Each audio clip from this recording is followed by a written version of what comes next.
இப்போது கோச்சிக்கூடாது. அதாவது ஒருத்தர் புண்படுத்தக்கூடாதுங்க.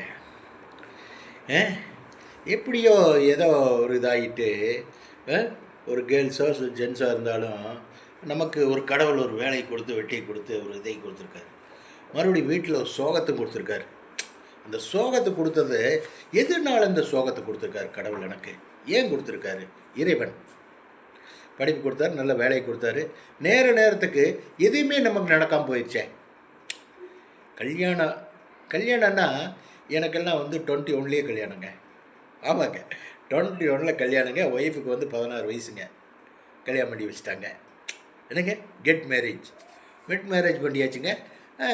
வாழ்க்கை இன்னத்த வரையில் இன்றைக்கி எனக்கு 73 வயசு ஆகுதுங்க. என் துணைக்கு 60 வயசுக்கு மேலே ஆகுது.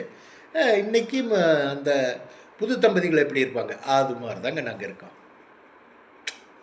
அது மாதிரி தாங்க பேசுவோம், பிடிப்போம், எல்லாமே அது மாதிரி தான் இருப்போம். அன்பு இருப்போம், பாசம் இருப்போம், பற்றுதல் இருப்போம். அந்த வாழ்க்கை உனக்கு கிடைக்கல.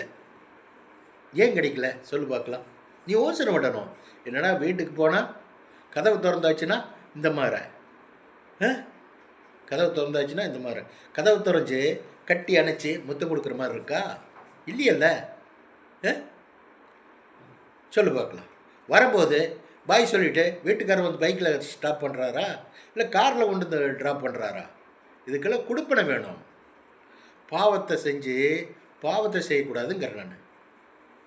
ஒரு டி குரூப் ஸ்டாஃப்ஸ் உங்கள் முன்னாடி அவங்க ஹஸ்பண்டு எப்படி அவங்க உள்ளன்போட வாழ்ந்தால் வண்டியில் கொண்டு விடுவார், வண்டியில் கூட்டிகிட்டு வருவார், ஆளுக்கான பதறி அடிச்சுட்டு ஓடி வருவார். 60 வயசு கிழவி வேகு பார்க்குறதுக்கு பிடிக்கிறதுக்குமா வருவாங்க? என்ன புத்தி ஒன்ற புத்தி. இப்படி பேசினா நீ எப்படி வாழ்க்கையில் நீ சந்தோஷமாக இருக்க முடியும், ஹாப்பினஸ் இருக்க முடியும்? வீட்டுக்குள்ளே போய் நீ சந்தோஷமாக இருக்கிறியா? உன்ற வீடுது ஐயா, வீட்டுக்குள்ளே போய் சந்தோஷமாக இருக்கிறியா? ஹாப்பியாக இருக்கிறியா? சொல்லு பார்க்கலாம். சிரிச்சிட்டு இருக்கிறியா? இவ்வளவு கவலை, இவ்வளவு சோகத்தை கடவுள் கொடுத்துருக்காரு. மற்றவங்களை துன்புறுத்த ட்ரை பண்ணுறியே. என்ன ஆளு நீ? கொஞ்சம் யோசனை பண்ணணும். எப்படி 73 வயசு உள்ளவர் என்னென்னு சொல்கிறார் பார். அது ஏன் உனக்கு கிடைக்கல? பாவம். இன்னொருத்தர் வகுத்தரிக்கிறதா பெரிய ஹாப்பி? இன்னொருத்தர் வேதனைப்படுறதை நீ பார்த்து சிரிக்கிறிய. என்னய்யா நீ ஆளு நீயே? இதில் என்ன கிடைச்சிருச்சு உனக்கு? எதாவது கிடைச்சிருச்சா சொல்லு. அவார்டு கொடுத்துட்டாங்களா?